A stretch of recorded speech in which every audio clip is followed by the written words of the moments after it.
অনেকেই মুখে বলে যে হ্যাঁ ব্রেকআপ হয়ে গেছে, মুভ অন করে গেছি, ঠিক আছে, কোনো ব্যাপার না। কিন্তু তাদের কার্যকলাপে সেই দৃষ্টান্ত একটাও দেখা যায় না।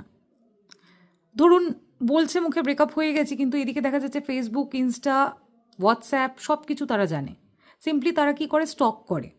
তারা এটাও বলে দিতে পারবে যে ফেসবুকে কখন তারা স্টোরি দেয়, ইনস্টাতে কটা ছবি আপলোড করেছে, হোয়াটসঅ্যাপে কাদের সঙ্গে কথা বলে, ইভেন রাত 2টোর সময় তারা কার সঙ্গে কথা বলে সেটাও তারা জানে। এবার প্রশ্ন থেকে যায়, তারা কি তাহলে মিথ্যে কথা বলে, নাকি মিথ্যা আশা দেয় নিজেদেরকে নিজেরা যে তারা ব্রেকআপ করে ফেলেছে অপর মানুষটির সাথে।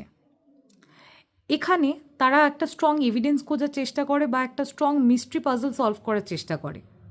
সেটা তারা হচ্ছে দেখতে চায় যে অপর দিকের মানুষটাও কি তাদেরকে হারিয়ে সেম যন্ত্রণা অনুভব করছে যেমনটা তারা করেছে তাদেরকে হারিয়ে।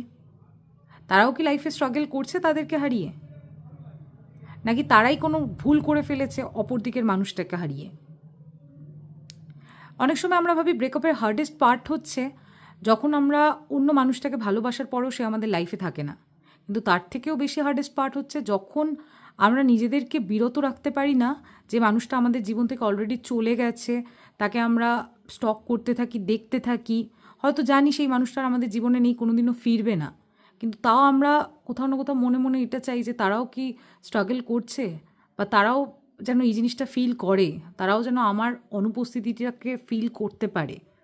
আর এইভাবে যখন আমরা ক্রমাগত নিজেদেরকে তাদেরকে স্টকিং করা থেকে বিরত রাখতে পারি না, আমরাও কিন্তু এই ইনভেস্টিগেট করতে করতে কোথাও না কোথাও অ্যাটাচড হয়ে পড়ি।